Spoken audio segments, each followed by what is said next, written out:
করালিকারে চা দিয়ে পূর্ণতাদের জমজমাট আপ্যায়ন করা হয়েছে। কিছুক্ষণ থেকে পূর্ণতারা তাদের গন্তব্যের দিকে রওনা হতে চাইল। রাজিয়া বেগম, ইরাদের মা, তাদের সহজে ছাড়তে চাইলেন না। পূর্ণতা তার কাছ থেকে লবণ, মরিচের গুঁড়া এবং ওয়ান টাইম প্লেট নিয়ে নিল। ছাড়া পেয়ে প্রীতি হুড় করে ছুটল। পূর্ণতা আর সাদিয়া ধীরে সুস্থে রাজিয়া বেগমের সাথে আলাপ করতে করতে এগুলো। পূর্ণতা ইনিয়ে বিনিয়ে বলল, আচ্ছা আন্টি, আপনার এই ক্লাইম্বিং রোজটা কোত্থেকে এনেছেন? এটা আমার ছেলে এনে দিয়েছে ঢাকা থেকে। কেন মা? না, আমি ওই দিকে অনেক খুঁজলাম কিন্তু পাইনি, তাই জানতে চেয়েছিলাম। আচ্ছা যাই আন্টি। রাজিয়া বেগম পূর্ণতাকে থামিয়ে দিয়ে বলল, তোমার কি গাছটা ভালো লেগেছে? পূর্ণতা এক গাল হেসে ফেললো। আসলে আন্টি, সত্যি বলি, গাছটা ভীষণ বড়, তা না হলে আমি চোরাচালান করে দিতাম। রাজিয়া বেগম হাসতে হাসতে বললেন, তোমার বয়সে আমিও কত মানুষের ফুল গাছ থেকে তুলে নিয়ে এসেছি, বলে শেষ করতে পারবো না। আচ্ছা তুমি দাঁড়াও তো। বলেই তিনি বাড়ির দিকে কোথাও গেলেন এবং ফিরে এলেন বেশ কিছু সময় পর। তার হাতে একটা ছোট টবে একেবারে নবজাতক একটা গোলাপ চারা। পূর্ণতাকে টবটি দিয়ে বললেন, নাও, এই গাছ থেকে অনেকগুলো চারা করেছিলাম, তার মধ্যে একটা তোমাকে দিলাম, তবে এতে যদি তুমি খুশি হও আমি সবচেয়ে বেশি শান্তি পাবো। পূর্ণতা খুশিতে রাজিয়া বেগমকে জড়িয়ে ধরলেন। তিনি বিস্ময়ে তাকিয়ে রইলেন। মূলত পূর্ণতার এই মিশুক চরিত্র তার ভীষণ ভালো লাগছে। যাওয়ার পথে পূর্ণতা এবং সাদিয়া ইরাদের মুখোমুখি হলো। সাদিয়া কিছুটা এগিয়ে গেল। এমনিতেও পূর্ণতা অনেকটা ইচ্ছে করেই পিছিয়ে গিয়েছিল। সে হাত উঁচিয়ে ইরাদকে ফুলের টপটা দেখালো। ইরাদ অবিশ্বাস্য দৃষ্টিতে তাকিয়ে রইল। পূর্ণতা চোখ ছোট ছোট করে বলল, চ্যালেঞ্জে হেরে গেলেন তো? ইরাদ এক গাল হাসলো, না থমকেই বলল, জিতেছেন কি হিসেবে, মনে আছে? হুম। পূর্ণতার চোখ পাকিয়ে বিরক্ত বোধ করে চলে গেল। ইরাদ এবার শব্দ করে হেসে ফেলল। তা দেখে সাদিয়া পেছনে ফিরল। সন্দিহান দৃষ্টিতে পূর্ণতাকে খোঁচা দিয়ে বলল, আয় হায়, কুছ হতা হ্যায় ক্যা? পূর্ণতা মুখ ঝামটা মেরে বলে উঠল, তোর মুন্ডু হতা হ্যায়। ইরাদ গিয়ে সোজা মায়ের কোলে মাথা রেখে শুয়ে পড়ল। সে ইনিয়ে বিনিয়ে মায়ের সাথে গল্প করতে লাগলো। এক পর্যায়ে বলল, ওই পূর্ণ নামের মেয়েটা আমাদের ঈশার টিচার। রাজিয়া বেগম অবাক হয়ে বললেন, তাই নাকি রে? ও আমায় চিনল না? ইরাদ হেসে ফেলল, কি যে বলো না মা, এই মেয়ে কি তোমাকে দেখেছে? রাজিয়া বেগম মাথা নাড়ালেন। বেশ কিছু সময় ধরে পূর্ণতাকে নিয়ে আলাপ আলোচনা চলল। কিছুক্ষণের মধ্যে রাশিদ এসে হাজির হলো। রাজিয়া বেগম হেসে বললেন, তোদের দুইটা কি একই দিনে একই সাথে ছুটি নেওয়া হয়? রাশেদ জানালো, না ফুপি, আজকে আমার কাজ ছিল, 2 ঘন্টা রুগী দেখলাম, এখন এলাম। রাজিয়া বেগম রাশেদের দূর সম্পর্কের ফুপি হয়। তিনি ব্যস্ত হলেন নাস্তা তৈরি করতে। ইরাদ বাদ সাধল, দ্রুত গতিতে উঠে দাঁড়ালো। বেরোনোর প্রস্তুতি নিতে নিতে বলল, এখন খাওয়া হবে না মা, আমি বেরোচ্ছি। সে তুই বেরো, ও কিছু খেয়ে যাবে। তা হচ্ছে না, কারণ ও নিজেও যাচ্ছে। রাশেদ বোকা বোকা হেসে বলল, বাদ দাও ফুপি, এসে খাবনি। ওরা দুজনেই বেরিয়ে পড়ল। রাশেদ শুধু হলো, হ্যাঁ বল, কোথায় যাবি? যে এত জরুরি কল দিয়ে আনলি? আপাতত বল, ওইদিকে কোথাও একটা মরা গাছ আছে না? হ্যাঁ আছে, কিন্তু কেন? আজব একটা ব্যাপার না, আমি এখানে আছি বছর খানেক, অথচ ওই গাংটা চিনি না। রাশেদ মাথা নেড়ে বলল, ওহু, তা আজব নয়, বরঞ্চ আজকে কেন তার সম্পর্কে জানতে চাইছিস ওইটা আজব ব্যাপার। কথা না বাড়িয়ে হাঁটা দে, আপাতত এখানেই যাচ্ছি। আরে হঠাৎ ওখানে কেন? রাশেদ চেঁচালো, কিন্তু লাভ হলো না। প্রশ্নটা মাথায় নিয়ে ছুটতে হলো তার। একটা প্রকাণ্ড হেলে পড়া গাছ, তাতে ঝুলে আছে প্রীতিরা। পূর্ণতার আপাতত ওদের ঝুলন্ত বাদুরের মতো মনে হচ্ছে। সাদিয়া বলল, পূর্ণ ওঠ, এটাতে সুন্দর একটা ছবি আসবে। পূর্ণতা ভেঙচি কেটে বলল, মেয়ের মায়ের মাথার বুদ্ধি বদলেতে সব দেখছি গোবর। গাছে উঠে ছবি তুললে আমি কি প্রমাণ করব আমি মেয়ে ছেলে? সাদিয়া পূর্ণতার কথা গায়ে মাখলো না। ওদের হুড়োহুড়ি দেখে শেষমেশ পূর্ণতাও লোভ জাগলো। সে কঠিন গলায় সব কটাকে নেমে আসতে শোধালো। ওরা নেমে আসতেই আদেশ দিয়ে বলল, যা আমগুলো কুচি কুচি করে কাট, তারপর লবণ দিয়ে মাখাবো। প্রীতি কটাক্ষ করে বলল, বড় মানুষেরা কাটতে পারে না? পূর্ণতা ওদের কথা গায়ে মাখল না। এসব কাটাকাটির বেলায় সে ভীষণ অলস। সাদিয়ার সাথে মিলে আল্লাহ আল্লাহ করতে করতে সে হেলে থাকা গাছটার মগডালে গিয়ে বসলো। পানি থেকে ভালোই উপরে। পূর্ণতা পা ঝুলিয়ে বসে পড়ল। পানির বাষ্পের সাথে মিশে ঠান্ডা বাতাসটা বেশি আরামদায়ক মনে হচ্ছে। রাফি ইতিমধ্যেই তার ভেলা নিয়ে নেমে পড়েছে। সবাই মিলেমিশে কাজ করছে। পূর্ণতার ওড়না তখন বাতাসের সাথে তাল মিলিয়ে পথ করে উড়ছে। প্রীতি আম কাটতে কাটতে গান গাইছিল। সাদিয়া তার ধোয়া গলা উঠিয়ে তুলে ধরতেই সবাই একসাথে কয়েকটা লাইন গেল। এক যে ছিল সোনার কন্যা, মেঘবরণ কেশ, ভাটি অঞ্চলে ছিল সেই কন্যার দেশ।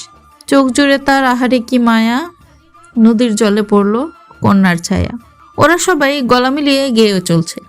তখন পাশের রাস্তা দিয়ে এগিয়ে যেতে যেতে ইরাদ সুরতানে গেয়ে উঠল, আহা কন্যা উঠা গেল গাছে। ইরাদের কথায় সবাই চোখ বড় বড় করে তাকালো। রাশেদ ইরাদের এহেন অদ্ভুত কাণ্ডে লজ্জিত হয়ে বড় বড় পা ফেলে একদম দৃষ্টিসীমার বাইরে চলে গেল। ইরাদ যাওয়ার পথে পূর্ণতার দিকে তাকিয়ে দুষ্টু হাসি দিল। এসব কিছুর আকস্মিকতায় পূর্ণতা একটু ভরকে গেল। নড়াচড়া করতে গিয়ে বেমালুম ভুলে গেল তার গাছের অবস্থান। হাত ফসকে সে একদম ফুরুত করে ঢাল থেকে খসে পড়ল। পূর্ণতার সাথে সাথে সবাই এক প্রকার চেঁচিয়ে উঠল। প্রীতি রীতিমতো চোখে হাত দিয়ে বসে আছে।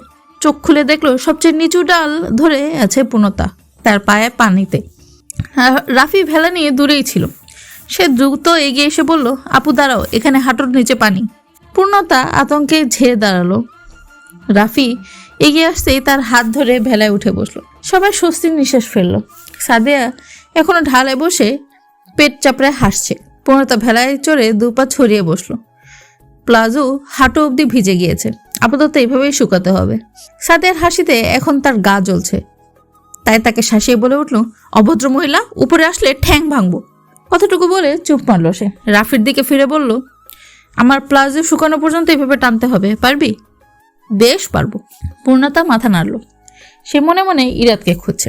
আপাতত ওই লোকে পানিতে নাকানি চুবানি খাইয়ে দিতে পারলে ভালো লাগতো। অপরদিকে ইরাদ আর রাশেদ হেঁটে একটা গাছের আড়ালে দাঁড়ালো। রাশেদ বলে উঠল, এটা একদম ঠিক হয়নি ভাই। ইরাদ বলল, আমি আসলে বুঝতে পারিনি। ইরাদ সত্যিই আশা করেনি এমন দুর্ঘটনা ঘটবে। সে কথাটা বলে সামনে এগোলো। যেই পিছন ফিরল তখন দেখলো পূর্ণতার নিচে। রাশেদ প্রশ্ন করলো, এখন কি করবি? দাঁড়িয়ে দাঁড়িয়ে দেখবি বুঝি? আপাতত তাই করতে ইচ্ছে করছে। রাশেদ অবিশ্বাস্য গলায় বলল, তুই সত্যি এমন করবি? এটাও অনেকটা ব্যক্তির স্বাধীনতা হস্তক্ষেপ করার মতো, অথচ তুই এসব অপছন্দ করতি। ইরাদ পূর্ণতার দিকেই দৃষ্টি ন্যস্ত রেখে বলল, মানুষ তার সম্পূর্ণ জীবনে কিছুটা হলেও নিয়ম বহির্ভূত কাজ করে। আমি তাই করছি। ভবিতব্য জানি না কতটুকু করব।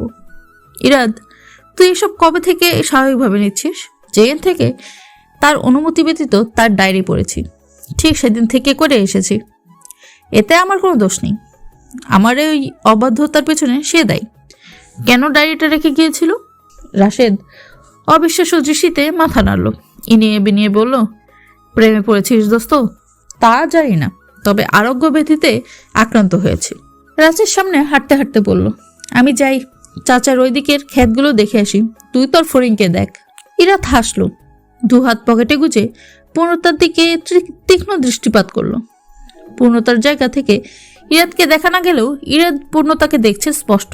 দিক বিদিক যখন জনশূন্যতায় খাখা করছে, মাঝে মধ্যে পূর্ণতা এবং তার সঙ্গী সাথীরা চেঁচামেচি শোনা যাচ্ছে।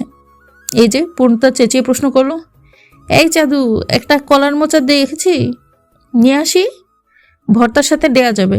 প্রীতি ইশারায় হ্যাঁ জানালো। সাদিয়া দুষ্টুমি করে বলল, মোচা জিনিসটা আবার কি রে ভাই? কলার থোট। একেবারে খাঁটি বাংলায় বললাম, এবার বুঝেছিস? সাদিয়া থামলো। পূর্ণতাদের ভেলা শাপলা রাজ্যে পৌঁছালো। একদম জলের মাঝখানেতে লাল ও সাদা শাপলা ফুটে আছে। নীল আকাশে বরফ গলা মেঘের প্রতিচ্ছবি জলের মাঝে, তার উপরে এই শাপলা রাজ্যে দেখতে অপরূপ লাগছে। ইরাদ বুকে হাত দিয়ে বলল, সত্যি বলছি মিস ফরিং, আমার দেখা সুন্দরতম দৃশ্যগুলো আপনার রেফারেন্সেই। অপরদিকে পূর্ণতা শাপলা তুলতে শুরু করলো। পেছন ফিরে প্রশ্ন করলো, এই আমরা কজন আছি রে প্রীতি? বাচ্চার মা ছাড়া 9 জন আপু।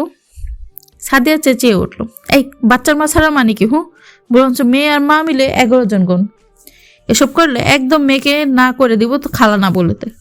প্রীতি কথার পৃষ্ঠে বলল, ভদ্র মহিলা উই নো, মার বোন খালা মার চেয়েও ভালো। ওদের আবার বাগদণ্ডিটা চলল। ইরাদ মুগ্ধ হয়ে পূর্ণতাকেই দেখে গেল। স্রোতের কলধ্বনি এবং মৃদুমন্দ বাতাসের শব্দ ছাড়া কোনো শব্দ হচ্ছে না। আর ওই জলরাশির মাঝখানে বসে চেঁচিয়ে অনর্গল কথা বলে যাওয়া মেয়েটার কথা ইরাদের কাছে শব্দ তরঙ্গের মতো লাগছে। পূর্ণতা সাদা আর লাল গোলাপ দিয়ে মালা তৈরি করলো, শাপলা দিয়ে মালা তৈরি করলো। এর মধ্যে সাদিয়া বরংবার তাকে বিরক্ত করে যাচ্ছে। এবার শেষ একটা কথা বলে উঠল, এই পূর্ণ, শাপলা পাতায় সাপ আছে, সাপ। পূর্ণতা বিরক্তি নিয়ে পেছনে ফিরে বলল, আর তুই যে মগডালে চড়ে আছিস ওতে উড়কুক্কু সাপ থাকে, চিনিস? তোর মেয়ের বাপকে দ্বিতীয় বউ গিফট করতে না চাইলে নেমে পড়। সত্যি সাদিয়া সুরসুর করে নেমে পড়ল। ইরাদ এতক্ষণে সাদিয়ার কথা বিরক্ত হলো, এবার হেসে ফেলল, বিড়বিড় করে বলল, ইউ আর জিনিয়াস ফরিং। পূর্ণতা তার ওড়না মাথায় ছড়িয়ে তার গলার দিকে ঘুরিয়ে দুই বাহুতে রাখলো, হাতের শাপলা তুলে মালা তৈরি করতে লাগলো। বাতাসের দাপটে পূর্ণতার মাথায় ওড়না অনেকটা সরে গিয়েছে। সে মালা তৈরি করেছে শাপলার ডাটা ছিঁড়ে ছিঁড়ে, সাথে একটা লাল শাপলা দুটো সাদা ধবধবে শাপলার মাঝে বসে লকেটের মতো দিয়েছে। তা গলায় পরেই সে তীরের দিকে ফিরে হাসছে। আকাশে মেঘের দলা ছুটাছুটি করছে, জলের মাঝে তার সম্পূর্ণ প্রতিচ্ছবি। এই জলরাশির মাঝে মাথা তুলে আছে সাদা আর লাল শাপলার মিশেল। তারই পাশে একখানা ভেলা, একজন দক্ষ বালক দাঁড় বাইছে, আর একজনের হৃদয় হয়নি জলে পা দোলাচ্ছে। তার গলায় সাদামাটা শাপলার মালা, খোপার বাইরে এলোমেলো চুল আর ওড়নার কোণ বেমালু উড়ে চলছে। সে হেসে তা প্রদর্শন করছে তীরে তার সঙ্গী সাথীদের। ইরাদ ফোন বের করলো, জুম অপশন চেপে পূর্ণতার ছবি তুলে নিল। নীল আকাশের নিচে জলরাশি ভেলায় বসে পূর্ণতা একটাতে গলার শাপলা উঁচিয়ে হাসছে তীরে ওদের দেখানোর জন্য, অন্যটাতে হাতের মুঠো ভর্তি শাপলা উঁচিয়ে রেখেছে। ছবিগুলো কিছুক্ষণ দেখে ইরাদ ফোন পকেটে পড়ল। পূর্ণতার দিকে তাকিয়ে বলে উঠল, সত্যি সোনার কন্যা সে। এ হচ্ছে এক প্রকৃতিতে মিলেমিশে একাকার মেঘ কন্যা। কিছুক্ষণ পর ইরাদের নিজেরই এই সম্বোধন পছন্দ হলো না, তাই ফের বলে উঠল, এ হচ্ছে মেঘের ভেলায় উড়ো ফড়িং। ক্ষুধায় পেট চোচো করছে। পূর্ণতা একবার টিফিনের টাকার দিকে চোখ বুলিয়ে নিল। অল্প সময় যাবৎ ভেবে সে ঢকঢক করে পানি পান করল। আজকে ঈশার মা কোনো নাস্তা দেয়নি। ঈশার মা পূর্ণতাকে ভীষণ সমাদর করে, প্রায় প্রতিদিনই ভালো নাস্তা দেয়।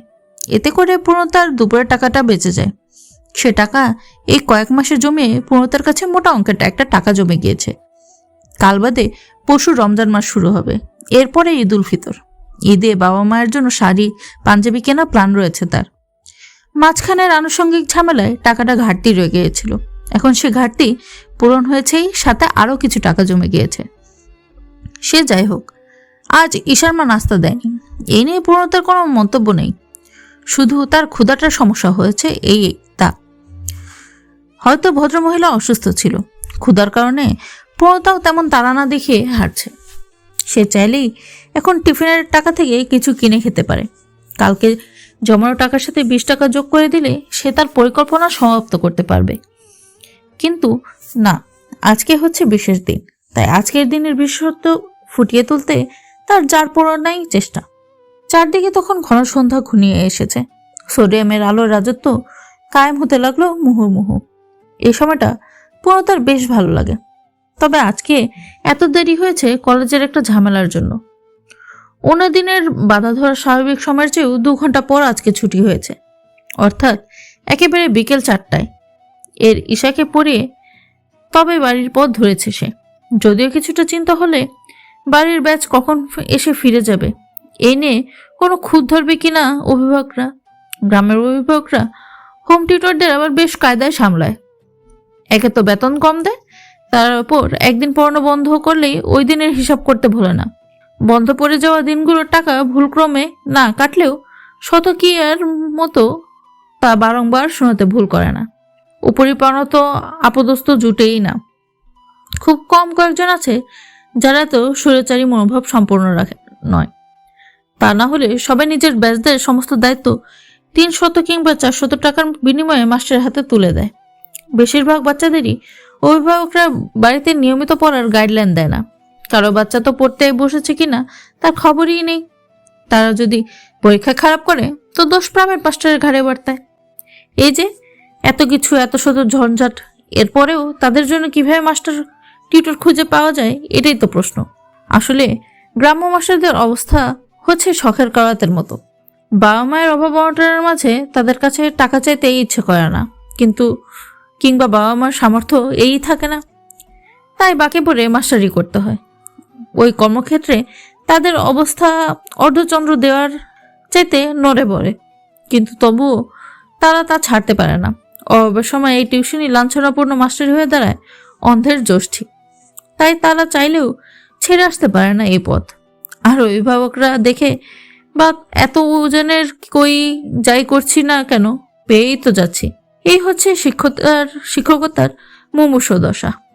এসব সাত পাঁচ ভাবতে ভাবতে পূর্ণতা তাদের উপজেলার বাজারের সবচেয়ে বিখ্যাত মিষ্টান্ন ভান্ডার বনফুলে পৌঁছালো। আজ সে মিষ্টির ডেজার্ট এবং চকলেট অ্যান্ড ভ্যানিলা কেক নেবে।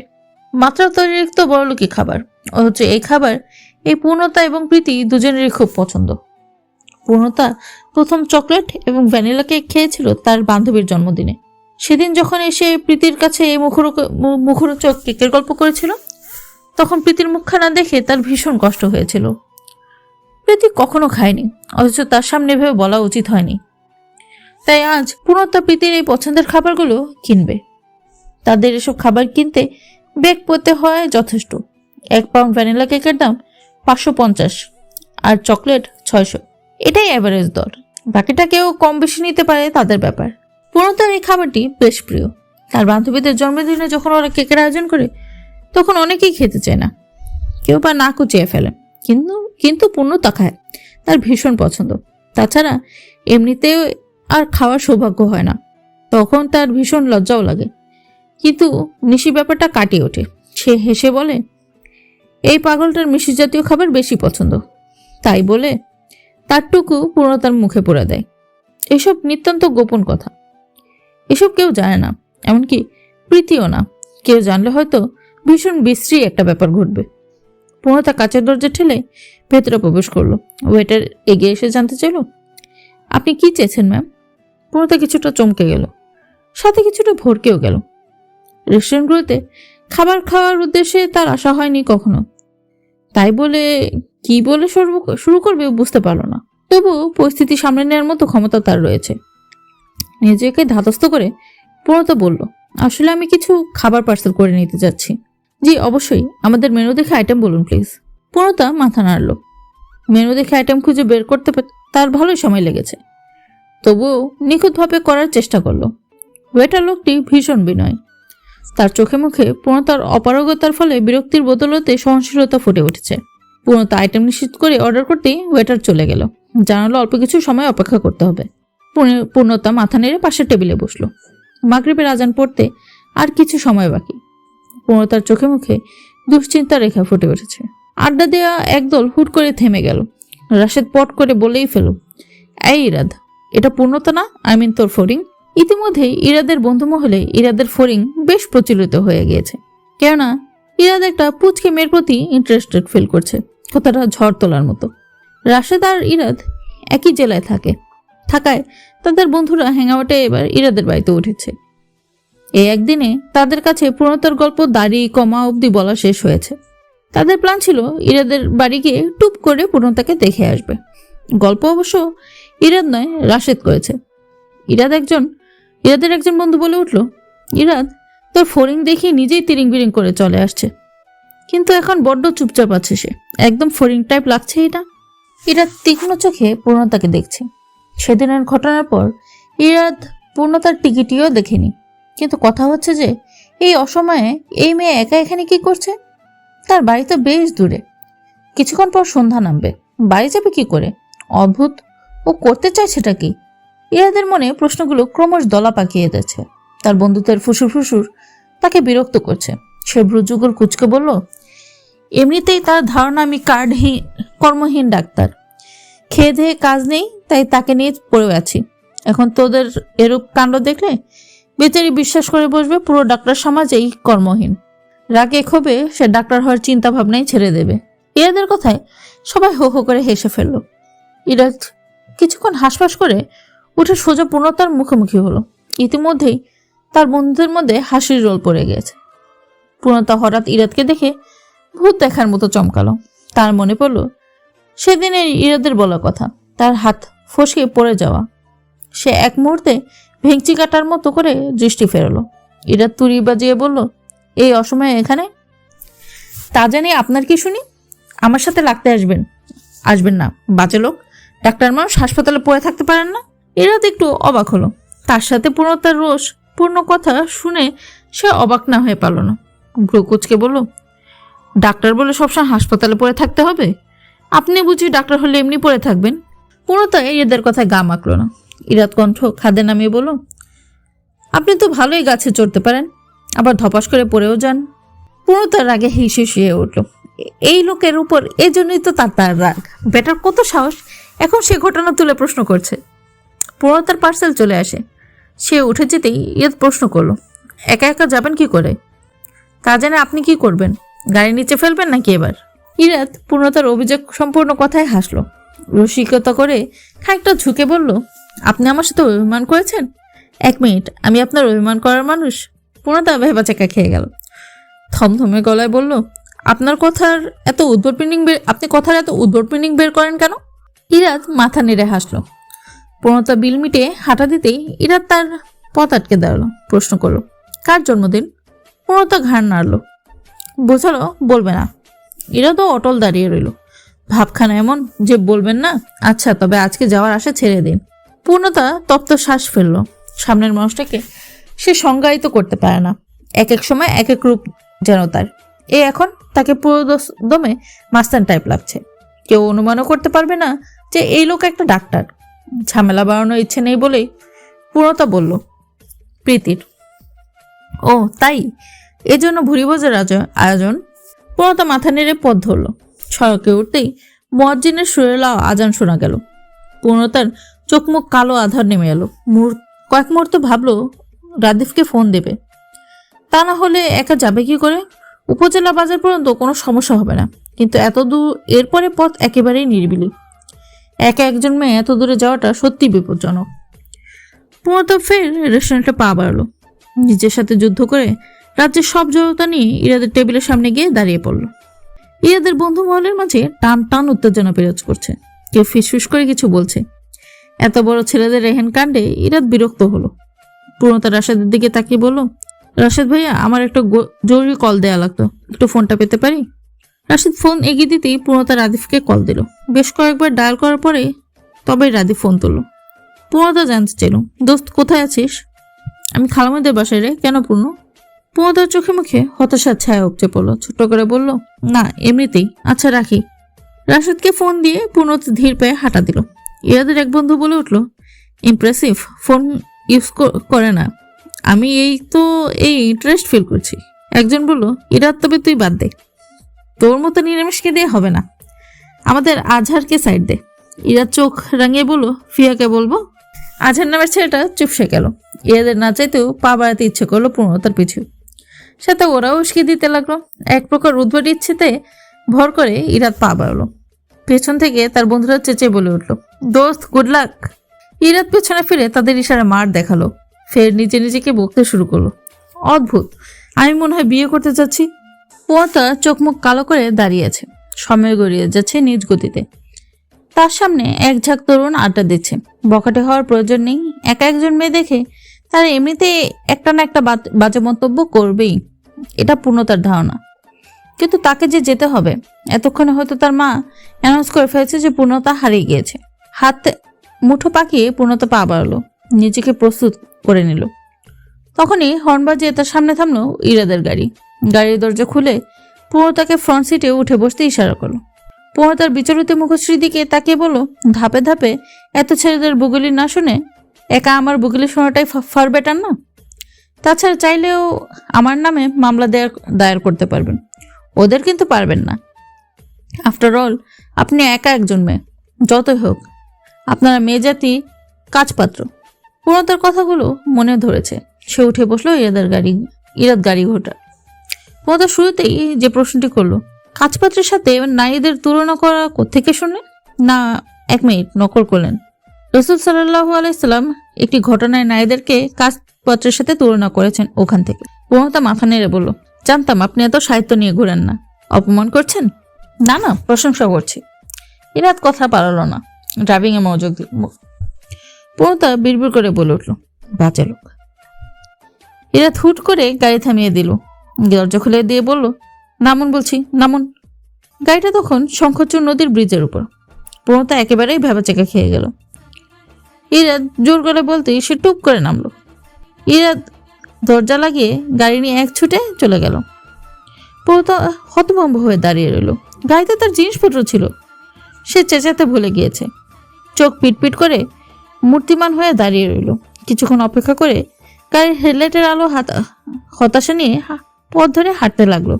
বেশি দূর এগোতে পারলো না, ভয় হলো, তাই নদীর দিকে মুখ করে দাঁড়িয়ে রইল। দমকা হাওয়া বইছে, কলকল ধ্বনিতে নদী বয়ে চলছে নিরবধি। প্রণতা দুহাত প্রসারিত করল। তার এখন চিন্তামুক্ত হওয়া প্রয়োজন, কিন্তু হচ্ছে না কেন জানি। বরঞ্চ অদ্ভুত রকমের ভালো লাগা কাজ করছে।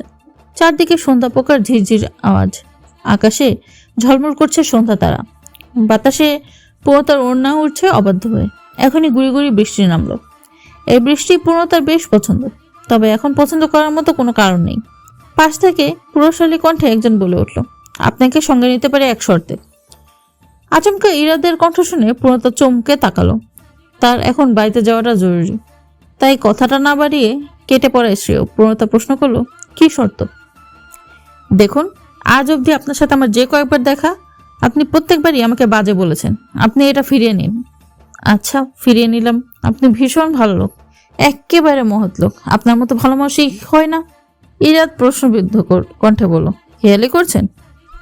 প্রণতা বোকার মতো হেসে বলল, আহা, রেগে যাচ্ছেন কেন? আপনি তো এক পেস, তাই না? আপনার তো কোনো টুইন নেই, এই জন্যই বলছি। হে হে। ইরাদ বিরস মুখে বলল, আপনি আমায় সরি বলবেন, তা না হলে আপনাকে রেখে চলে যাবো।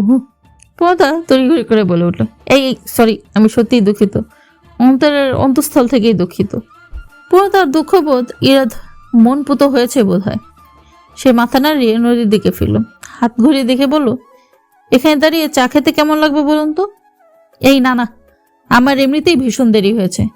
আপনার এই চা পানি খাওয়ার ইচ্ছেটা আজকে দমন করুন, অন্য একদিন খাবেন। প্লিজ ভাই, আমাকে পৌঁছে দিন। আপনি শিওর? হ্যাঁ, প্লিজ ঢং না করে চলুন। ইরাদ পা বাড়িয়েছিল। প্রণতার কথা শুনে ফিরে বলল, আমি ঢং করি? প্রণতা কপাল চাপড়ালো, আহাজারি করে বলল, মাফ করেন ভাই। ইরাদ গাড়িতে উঠে বসলো। ড্রাইভিং করতে করতে প্রণতাকে প্রশ্ন করলো, আপনি আমাকে ভাই ভাই বলা শুরু করলেন কেন?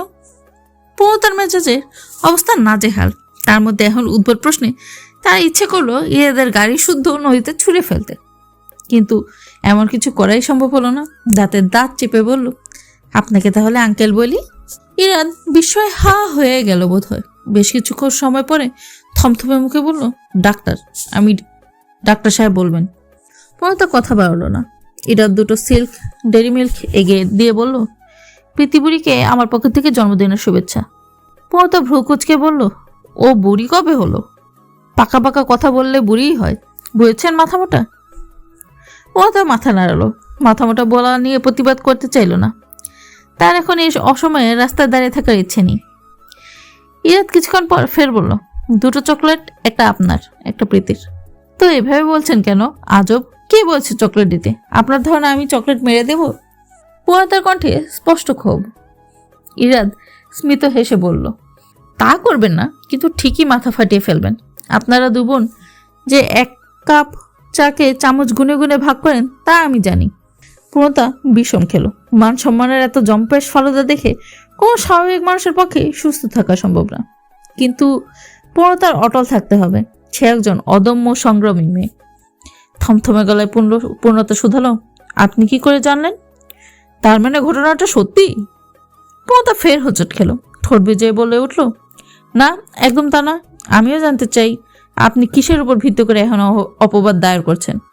ইরাদ মাথা ঝুঁকিয়ে প্রণতার দিকে তাকালো, একগাল হেসে বলল, একটা ডায়েরি থেকে। প্রণতা এবার চুপসে গেল। কেউ একজন বলেছে ডায়েরি গুরুত্বপূর্ণ সম্পদ, একে ফেলে রাখতে নেই, বরঞ্চ আগলে রাখতে হয়। এই কথার মর্মতা প্রণতা বেশ ভালো করে অনুভব করলো। ইনিয়ে বিনে ইরাদকে বলতে চাইল ডায়েরিটা ফেরত দেওয়ার কথা। ইরাদ এক কথায় না করে দিল, সাফ সাফ জানালো, প্রথম নিতে বলেছি। কেউ ভীষণ গরিমা নিয়ে বলেছিল এমন তার অনেক আছে, আমাকে দান করে দিয়েছে। এই প্রথম কে আমাকে দান সাদকা দিল, তা ফেরত দেওয়ার প্রশ্নই ওঠে না। প্রণতা শেষ চেষ্টা করে দেখলো, জানতে চাইলো, আচ্ছা, কিসের বিনিময়ে আপনি আমাকে ডায়েরিটা ফেরত দেবেন? কিছুর বিনিময়েই না, এমনকি আপনার বিনিময়ে না। Just got it. পূর্ণতা শুকনো মুখে জানলার দিকে রাতের পরিবেশ দেখতে লাগলো। ওই তো তার বাড়ি চলে এসেছে প্রায়। কিন্তু এই লোক এটা বললো, তাকে কেন সে নিজেকে দেবে? অদ্ভুত, এই ডাক্তারের কি হৃদয়ের পাশাপাশি শব্দ জ্ঞানও নেই?